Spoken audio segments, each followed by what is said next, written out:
네, 오늘 함께 은혜 나누실 말씀은 어제 이어서 디모데후서 2장 11절부터 12절 말씀입니다. 미쁘다 이 말이여 우리가 주와 함께 죽었으면 또한 함께 살 것이요 참으면 또한 함께 왕노릇 할 것이요 우리가 주를 부인하면 주도 우리를 부인하실 것이라. 아멘. 오늘은 디모데후서 2장 11절부터 12절 말씀을 중심으로 주와 함께 죽으면 두 번째 시간, 또 그리스도의 좋은 군사 46번째 시간이 되겠습니다. 그리스도의 좋은 군사 이제 마지막 부분인데, 오늘은 목숨을 아끼지 않는다, 싸우다 죽으리라, 이런 어떻게 보면 굉장히 무거운 주제입니다. 바울에 대한 이야기인데, 이번에는 그 아그리빠 왕 앞에서 바울이 이제 재판을 받게 되는데, 이때 그 아그리빠 왕은 지금 사도 바울의 목숨을 살릴 수도 있고 또 죽일 수도 있는 그런 권한을 가진 자 앞에 지금 바울이 선 거예요. 그런데 아그리빠 왕이나 또 베스토 같은 경우도 바울을 죽이고 싶지는 않았던 거예요. 왜냐면은 그가 가지고 있는 배경이라든가 또 로마 시민이고 그러기 때문에 죽이기에는 너무 아까운 인물이 바로 바울이었습니다. 어떻게 살려볼까, 놓아줄 수 있을까, 사실은 아그리빠 왕은 고민하고 있었던 겁니다. 그래서 만약에 여기서 바울이 조금만 자기를 변호하고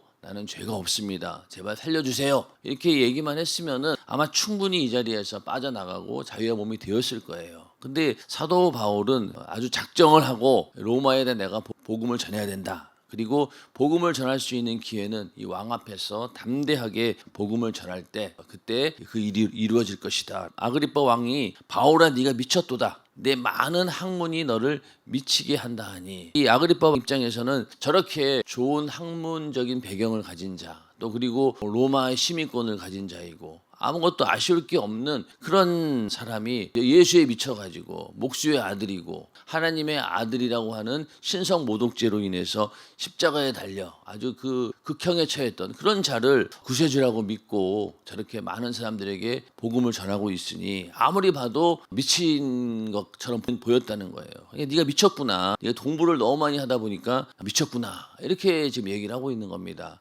여기에 대해서 사도 바울은 어떻게 얘기했습니까? 오늘 내 말을 듣는 모든 사람도 다 이렇게 결박한 것 외에는 나와 같이 되기를 하나님께 원하나이다, 이렇게 말씀하고 있습니다. 그러니까 내가 지금 이렇게 결박당한 것 외에는 다 나처럼 예수 믿고 구원받기를 바란다라고 하면서 복음을 담대히 전했던 겁니다. 그러니 이 아그리빠 왕이 이렇게 말하니 놓아줄 수가 없는 거예요. 여기서 조금만 자기 자신을 숙이고 그리고 자기를 변호하고 그랬다라고 하면은 분명히 이 바울은 빠져나올 수 있었습니다. 그런데 바울은 그러지 않고 오히려 담대하게 복음을 전해서 결국은 그 이제 더 큰 법정에 가서 서게 되고 거기에서 복음을 전하면서 그 파급 효과를 누렸던 것이죠. 그래서 예수님께서도 이렇게 말씀하고 있습니다. 몸은 죽여도 영혼은 능히 죽이지 못하는 자들을 두려워하지 말고 오직 몸과 영혼을 능히 지옥에 멸하시는 자를 두려워하라, 이렇게 말씀하셨어요. 그러니까 이 사도 바울은 이 말씀을 통해서 몸은 죽여도 내 영혼은 능히 죽이지 못한다. 내가 이 자리에서 비록 그냥 그 자리에서 내가 목숨을 잃는다 하더라도 내 안에 있는 복음은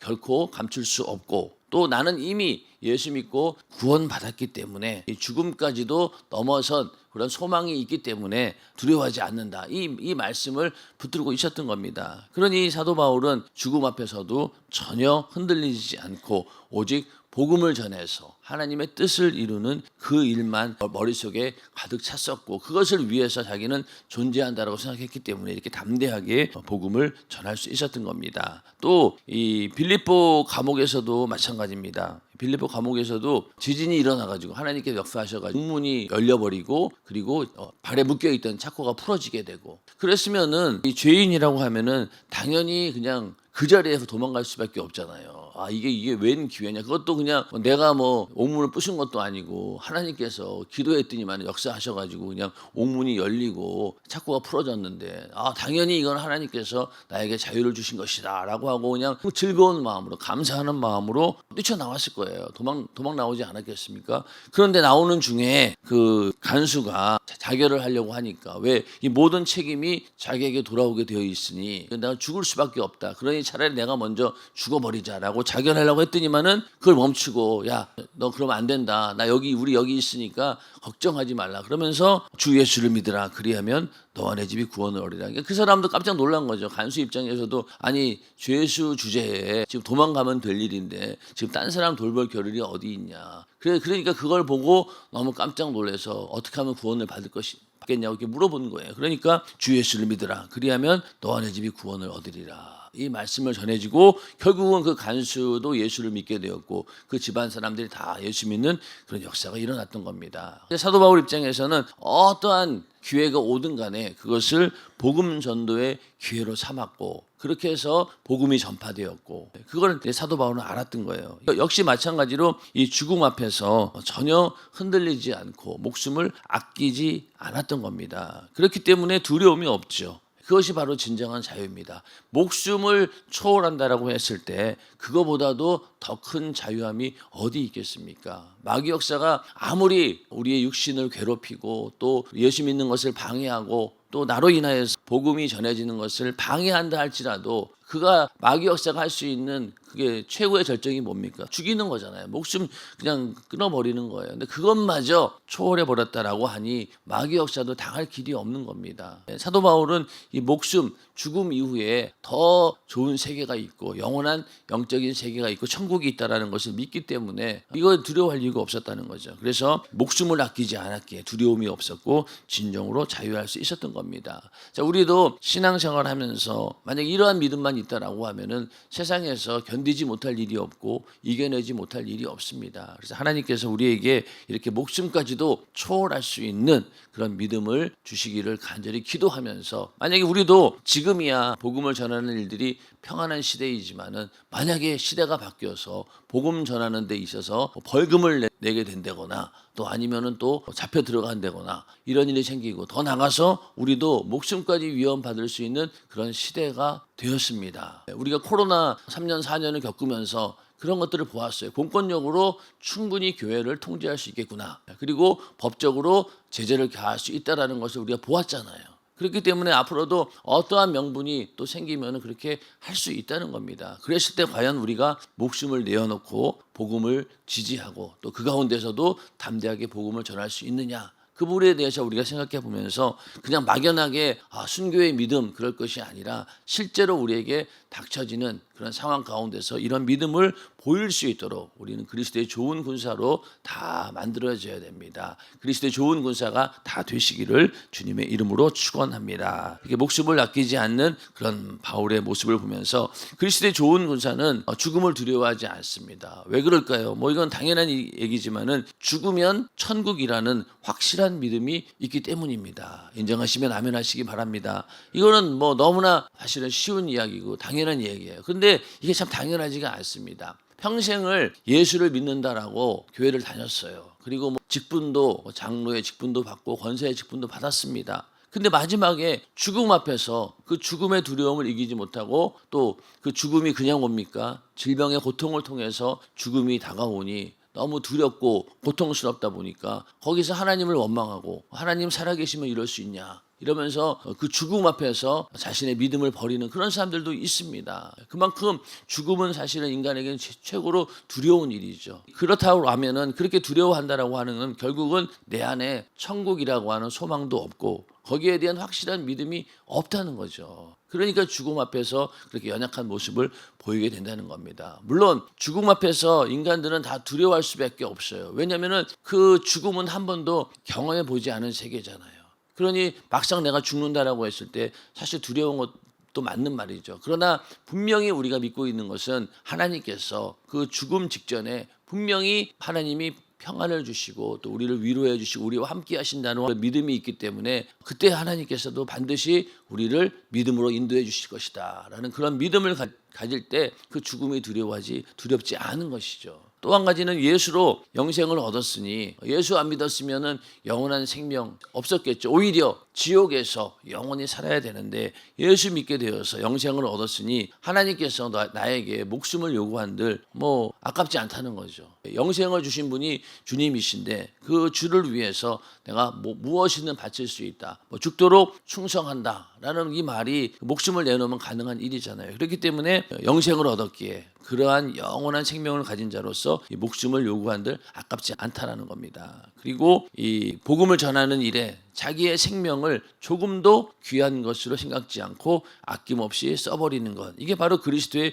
좋은 군사들입니다. 사도 바울은 그렇게 실제로 고백을 했죠. 사도행전 20장 23절 24절에 보면은 오직 성령이 각 성에서 내게 증거하여 결박과 환난이 나를 기다린다 하시나. 그러니까 이미 사도 바울은 자기가 이곳을 나가게 되면은 이러한 일들이 온다라는 것을 이미 알고 있었어요. 결박과 환난이 있고 죽을 수도 있다라는 사실을 이미 알고 있었습니다. 그리고 주변에 있는 많은 사람들이 제가 기도했더니만 당신 지금 만약에 복음 전하러 가면은 거의 죽을 수도 있습니다. 위험합니다. 이런 얘기도 막 했잖아요. 그럼에도 불구하고 사도 바울은 뭐라고 얘기했냐면은 나의 달려갈 길과 주 예수께 받은 사명 곧 하나님의 은혜에 복음 증거하는 일을 마치려 하면은 나의 생명을 조금도 귀한 것으로 여기지 아니하노라. 이렇게 고백을 하고 있습니다. 죽음 앞에 있고 또 결박과 환난이 나를 기다리고 있는 것을 뻔히 알면서도 할 수밖에 없다는 거예요. 왜? 은혜의 복음을 증거하는 일이 더 큰 일이기 때문에, 내 목숨보다도 더 큰 일이기 때문에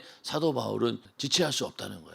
오히려 더 담대하게 복음을 전해야 된다. 그래야지만이 이 복음이 전파되어서 전 세계에 복음이 전해지는 효과가 있을 것이다라고 사도 바울은 믿었던 겁니다. 왜냐하면 그 당시 로마가 전 세계를 지배하는 국가였기 때문에 로마에서 복음이 전파되어지면은 전 세계로 복음이 전파된다는 것을 알았기 때문에 어떻게든 로마에 가서 복음을 전하려고 했던 겁니다. 그래서 이러한 고백이 있었던 것은 복음 전하는 일이 내가 가지고 있는 목숨보다도 더 큰 일이고 또 그 목숨이 끊어진다 하더라도 그 이후에 우리의 구원의 목적, 우리의 구원의 소망이 천국에서 이루어지기 때문에 그걸 훤히 보고 있기 때문에 사도 바울은 이렇게 고백할 수 있었던 것입니다. 이러한 사도 바울의 고백이 우리의 고백이 되기를 주님의 이름으로 축원합니다. 이렇게 목숨을 내어놓은 사람이 어디에 매일 수 있겠냐는 거예요.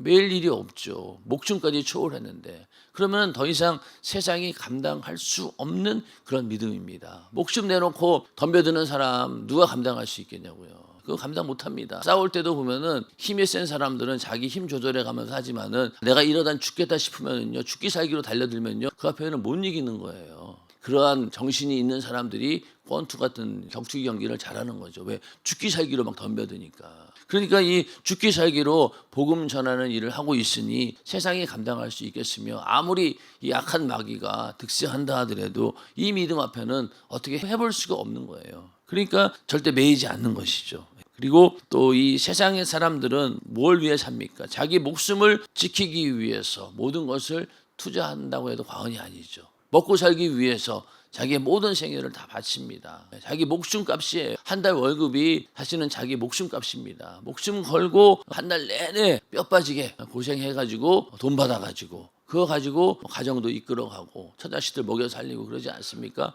그러니까 모든 사람들은 그것만이 목적이에요. 왜? 죽음 이후를 생각하지 않기 때문에, 영생에 대한 소망이 없기 때문에 자기가 이 땅에 사는 동안에 먹고 사는 일, 내 목숨을 지키고 또 가족들을 지키고 또 더 나가서 기업을 하는 사람들은 자기 기업 운영하면서 밑에 있는 자기 식구들 살리기 위해서 그냥 분주하게 노력하는 거예요. 모든 것을 투자합니다. 그러나 우리는 주를 위해서 우리 목숨을 투자하는 자들입니다. 영원한 생명을 위해서 그걸 가치에 두고 주님을 위해서 내가 목숨까지도 버릴 수 있는 그런 은혜를 받은 자들이 바로 우리들입니다. 인정하시면 아멘 하시기 바랍니다. 그러니까 예수님 아니었으면 우리는 영원한 지옥의 형벌에서 영원히 그 고통을 당했어야 되는데 예수님께서 내 죄를 담당하시고 내 죄를 사해 주시고 나를 살려주셨으니 그 은혜에 보답하는 것, 그것은 바로 목숨 내놓고 주님을 사랑하는 것. 이것이 바로 은혜를 보답할 수 있는, 인간으로 할 수 있는 최고의 보답할 수 있는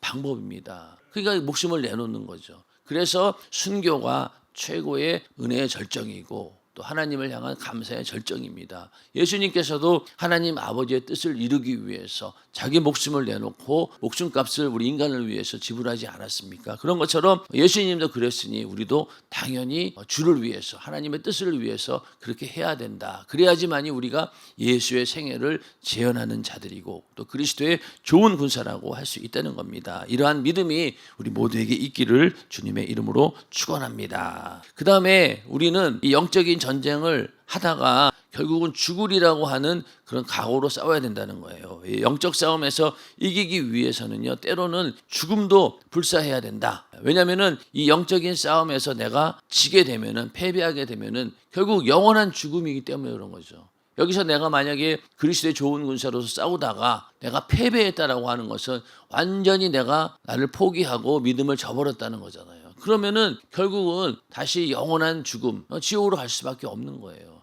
예수 잘 믿다가 뭐 직분도 가지고 뭐 어떤 사람은 뭐 목사였다가 그러다가 하다 보니까 그냥 다 세월 지나가 버리고 또 어떤 이상한 생각에 그냥 빠져가지고 예수님을 배반하는 그런 경우도 사실은 있습니다. 여러분도 그런 얘기 들어보시는지 모르겠지만은 어떤 이제 선교사가 저기 그 무슬림 지역에 가서 선교 활동을 하는데 거기는 이제 매일 아침마다 그 이상한 음악이 들려와요. 그 무슬림 지역 가면은 아주 그 이상한 이런 소리가 막 들려옵니다. 처음에는 그게 너무 듣기 싫었겠죠. 예수 믿는 사람이니까. 근데 그거를 하루 이틀 듣고 매일 듣다 보니까 거기에 동화가 돼가지고 무슬림으로 개종한 그런 선교사가 있었다는 거예요. 그러니까 그만큼 이 영적인 싸움에서 지게 되면은요, 자기 영혼도 죽을 뿐더러 그 자기로 인해서 예수 믿었던 많은 사람들 또 그런 어떻게 되겠냐고요. 완전히 그냥 다 죽게 되는 거죠.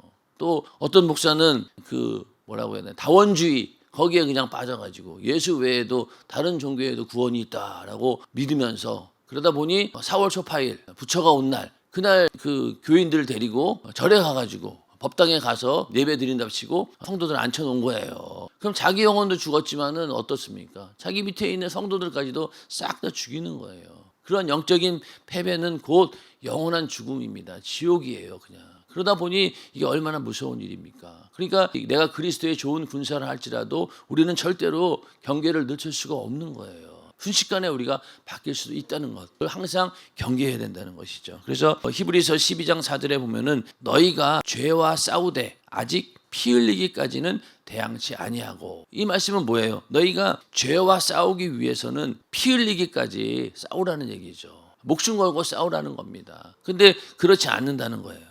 그래서 죄와 싸운다는 게 뭡니까? 죄를 짓게 하는 마귀 역사와 싸우는 것인데 그 싸움에 있어서 피 흘리기까지 대항하라는 이야기입니다. 이러한 치열한 죄와의 싸움에서 우리는 피 흘릴지라도 목숨이 달아날지라도 우리는 끝까지 죄와 싸워서 이겨야 된다는 겁니다. 그만큼 죄가 무서운 거죠. 죄가 무서운 겁니다. 그래서 우리가 피 흘리기까지 대항해서 끝까지 이겨내는 우리 모두가 되기를 주님의 이름으로 축원합니다. 그래서 좋은 군사는 주님과 같이 죄와 싸우다가 죽는 것을 당연하게 여긴다. 예수님이 그렇게 하신 거잖아요. 죄를 짓게 하는 마귀를 멸하기 위해서 예수님께서 이 땅에 오셨고 그 마귀를 멸하기 위해서는 자기 목숨을 내어놓고 십자가에 달려 죽었어야 되는 거예요. 그걸 담당하시고 죽음을 내놓고 이 죄와의 싸움에서 승리하시고 그 승리의 영광을 하나님께 올려드리고 또 그 은혜가 우리에게도 미쳐서 우리가 죄사함 받게 되었고 그로 인해서 영원한 지옥의 형벌에서 나와 예수님처럼 우리도 부활하는 그런 존재가 되었습니다. 그럼 이게 얼마나 감사한 겁니까? 예수님께서 그렇게 싸우셨기 때문에 이기셨기 때문에 가능한 일이었다는 겁니다. 그래서 우리가 이러한 영적인 싸움에서 이 전쟁에서 이겨내기 위해서는 가장 먼저는 우리 자신을 그리스도와 함께 십자가에 못 박아야 되는 겁니다. 내가 먼저 죽어야 되는 거예요. 내가 죽어야지만이 내 안에 계신 주님께서 일하실 수 있기 때문에 먼저는 우리 자신을 그리스도와 함께 십자가에 완전히 못 박아서 다 내려놓아야 됩니다. 그래서 예수 그리스도의 피공로 앞에 우리의 모든 죄를 다 내어놓고 우리가 죄상을 받아야 되고 그 다음에 정욕으로 가득 찬 내 자아를 죽여야 된다는 거예요. 이거 죽일 수 있는 방법은 어디 있습니까? 내 능력으로는 안 되잖아요. 그러니까 성령의 역사를 힘입어서 성령 충만함을 유지할 때 비로소 내 안에 있는 정욕 이것들을 다 죽이고 이겨낼 수 있다는 거예요. 그랬을 때 비로소 우리 목숨을 하나님께 드릴 수 있는 것이지, 이 앞에 있는 이런 것들이 없다라고 하면은, 나 자신을 십자가에 못 박지 못한다라고 하면은 절대로 목숨 내놓지 못합니다. 먼저는 이러한 과정이 있었기 때문에. 그러니까 사도 바울은 나는 날마다 죽노라 이렇게 고백했잖아요. 이미 이 내 안에 있는 이 신앙생활, 또 내 생명을 유지하기 위해서 죄와 싸우고 회개하고 그런 상황 가운데서 자기 자신을 늘 내려놓고, 그러다 보니까 나는 날마다 죽노라 이렇게 고백하고 있는 거예요. 실제로 이미 매번 날마다 죽었기 때문에 실제로 내가 목숨을 내놓고 죽을 수 있는 거라는 거죠. 우리 안에 내가 여전히 살아있다라고 하면은요, 아직까지도 죽은 게 아니에요. 그런 사람은 절대로 목숨 내놓지 못한다는 거잖아요. 오늘 이 말씀을 통해 보면은. 그런데 여전히 어떻습니까? 우리가 교회 안에서 내 자신을 죽이지 못해요. 승질 하나 죽이지 못하고 자존심 하나 죽이지 못합니다. 그렇지 않습니까? 그렇다면은 이 말씀대로 한다라고 하면은 우리 자신을 그리스도와 함께 십자가에 완전히 못 박아야 되는데, 그게 안 된다라고 하면은 순교의 믿음도 없다는 거예요. 지금은 모르지만 막상 현실에 닥치게 되면은요, 그러한 연단 과정과 자기를 내려놓고 자기를 완전히 죽이는 그런 경건의 훈련을 하지 않았다라고 하면은, 그런 체험이 없다라고 하면은 절대로 목숨 못 내놓습니다. 순교 못 해요. 그러니까 먼저 우리의 일상생활 가운데 이렇게 순교를 당하고 순교의 믿음이 있어야지만이 실제 목숨을 내놓을 수 있는 것이지, 그렇지 않고는 절대로 되지 않습니다. 그래서 우리는 먼저 이 땅에서 살아있는 동안, 교회에서 신앙생활 하는 동안 하나님 말씀대로 먼저 나를 내려놓고 나를 죽여야 됩니다. 그것부터 시작이 돼야 되는 거죠. 근데 그게 잘 안 돼요. 세상에 나가서 죄를 짓는 이런 것들은 다 이겨냅니다. 근데 교회 안에서는 그게 안 되는 거예요. 왜냐하면은 교회 안에서 내가 관여하고 있는 일은 거룩한 일이고 주의 일이라고 생각하기 때문에 내가 자존심 내세워도 뭔가 성질 부려도 괜찮은 줄 알아요. 그렇지 않습니다. 왜냐하면 우리가 여기 예수 믿는 사람들, 특히 신앙생활 열심히 하려고 하는 사람들의 관심사가 전부 다 이 교회 안에밖에 없는 거예요. 세상에 나가 있는 사람들은요, 여기 교회 일에 관심이 없으니까 교회에 있는 일에 대해서 말할 것도 없고 뭐 대화 자체가 그런 대화 내용이 없어요. 근데 어떻습니까? 열심히 하려고 하는 사람들은 항상 이 모든 행동 반경이 교회, 집, 직장 이거밖에 없잖아요. 그러다 보니까 모든 관심사가 이 교회에 있는 거예요. 그런 요만한 일만 생겨도 막 서로 막 수근수근 거리고 금방 소문이 쫙쫙 퍼져나가고, 또 요만한 말 한마디에 굉장히 신경 쓰이게 되고, 그러다 보니까 너무 이게 교회 내에서 소통이 빠른 거예요. 또 요즘에는 문자, 요즘 SNS 이런 것들이 활발하다 보니까 금방 막 소식이 막 전해지다 보니 이 전파 속도가 엄청 빠른 거예요. 그러니 얼마나 이게 마귀 역사가 틈타기 좋으냐고요. 그러니까 분란이 막 일어나는 겁니다. 오죽하면은 하나님께서도 바벨탑 지을 때 인간들이 이 언어가 하나이다 보니까 안 되겠다 싶어가지고 언어를 다 흐트러 놨겠어요. 그런 것처럼 오늘날도 너무 이 후식이 빨라요. 너무 빠르게 전화돼. 그냥 아마 그것도 하나님이 싫어하실 것 같아. 어지간하면은 내가 그냥 입을 닫고 가만히 있어야 되는데 이거를 말하지 않고는 견딜 수 없는 막 그런 시대가 된 거예요. 그러다 보니 거기에 교회도 마찬가지로 여러 분란들이 일어나게 됩니다. 그러니까 이 관심사를 갖는 건 좋아요. 교회를 사랑하는 마음으로 관심을 갖는 거, 그거 얼마나 좋은 일입니까? 그러나 그것을 마귀는 역이용한다라고 하는 사실을 분명히 알고 우리가 항상 이 언행 심사를 굉장히 조심하셔야 돼요.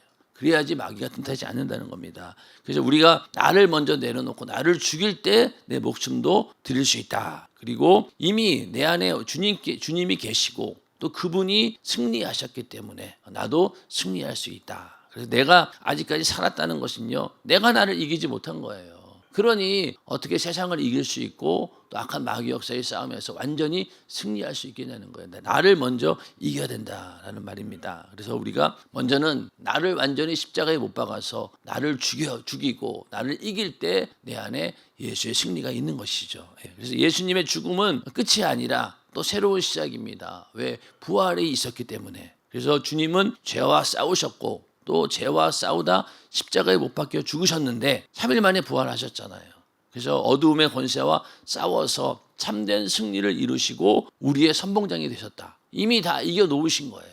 그러고 나서 너희도 내 뒤를 따라오라. 그러면서 너희도 내 뒤를 따라올 때 내 몫에 십자가가 있다. 너도 고난당하다 죽을 수 있어. 그러나 그 죽음 이후에 영원한 생명, 부활의 소망이 있으니까 너희는 걱정하지 말고 나를 따라오라. 이렇게 예수님께서 먼저 성봉장이 되셨다는 겁니다. 그러면서 우리 육신도 주의 일에 영광스러운 도구로 사용된 후에 신령한 몸으로 다시 태어나기를 주님께서도 원하신다는 거예요. 고린도전서 15장 43절, 44절에 보면은 이 고린도전서 15장은 부활에 관한 이야기인데 그 가운데서 욕된 것으로 심고 영광스러운 것으로 다시 살며, 욕된 것이 뭡니까? 우리 육체죠. 육체는 죄로 인해서 마귀의 불의의 병기로 쓰일 수밖에 없고 육신의 정욕 이런 것을 쫓다가 흙으로 돌아가는 그런 존재였지만은 영광스러운 것으로 다시 산다는 거예요. 약한 것으로 심고 강한 것으로 다시 살며.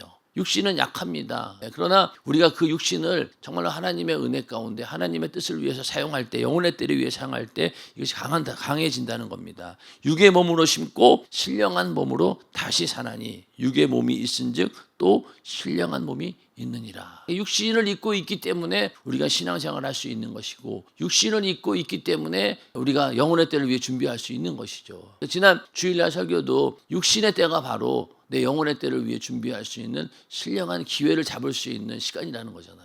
이 육신이 또 그렇게 중요한 거잖아요.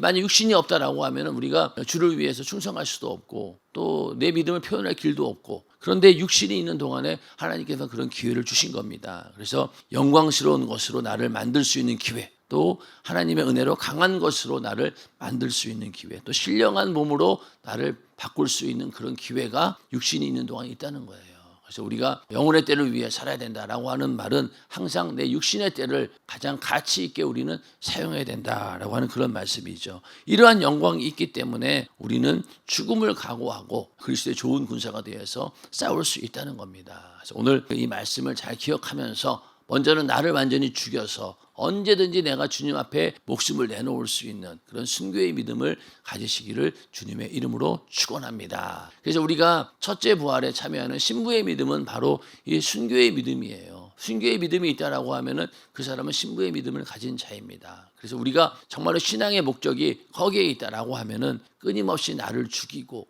또 내 안에 있는 모든 정욕을 십자가에 못 박아서 다 내려놓고 그렇게 해서 나를 완전히 죽였을 때 그때 목숨도 내놓을 수 있다라는 그런 믿음을 가지고 오늘 하루하루도 영광스러운 것을 바라보며 영혼의 때를 소망하며 하루하루 이겨나가는 우리 모두가 되기를 주님의 이름으로 축원합니다.